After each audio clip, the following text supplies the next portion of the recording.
माता लक्ष्मी धन, वैभव, सौभाग्य और समृद्धि की देवी हैं।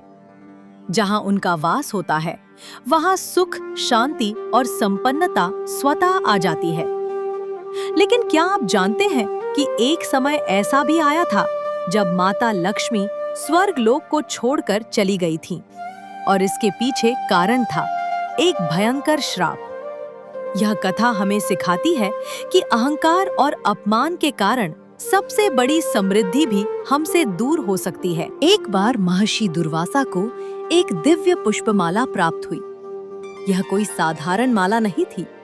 इसमें माता लक्ष्मी का आशीर्वाद और समृद्धि की शक्ति समाहित थी। महर्षि दुर्वासा ने सोचा कि यह पवित्र माला देवताओं के राजा इंद्र को भेंट करनी चाहिए। उस समय देवराज इंद्र अपने ऐश्वर्य और शक्ति के गर्व में डूबे हुए थे। जब महर्षि दुर्वासा ने उन्हें वो दिव्य माला दी, तो इंद्र ने उसका सम्मान नहीं किया। उन्होंने उस माला को अपने वाहन ऐरावत हाथी के मस्तक पर रख दिया। ऐरावत ने उस माला को अपनी सूंड से नीचे फेंक दिया और पैरों तले रौंद डाला। ये केवल एक माला का अपमान नहीं था, ये माता लक्ष्मी के आशीर्वाद का अपमान था। यह देखकर महर्षि दुर्वासा क्रोधित हो उठे।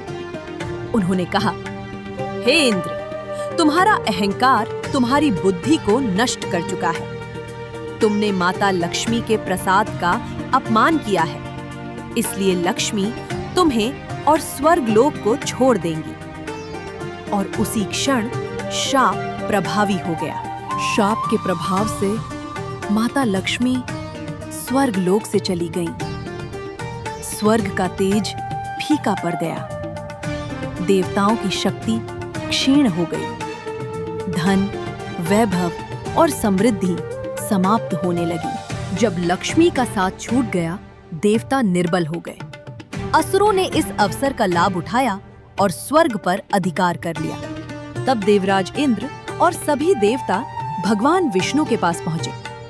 भगवान विष्णु ने कहा, यदि तुम माता लक्ष्मी को पुनः प्राप्त करना चाहते हो, तो क्षीर सागर का मंथन करना होगा। इसके बाद देवताओं और असुरों ने मिलकर मंदराचल पर्वत और वासुकी नाग की सहायता से क्षीर सागर का मंथन किया।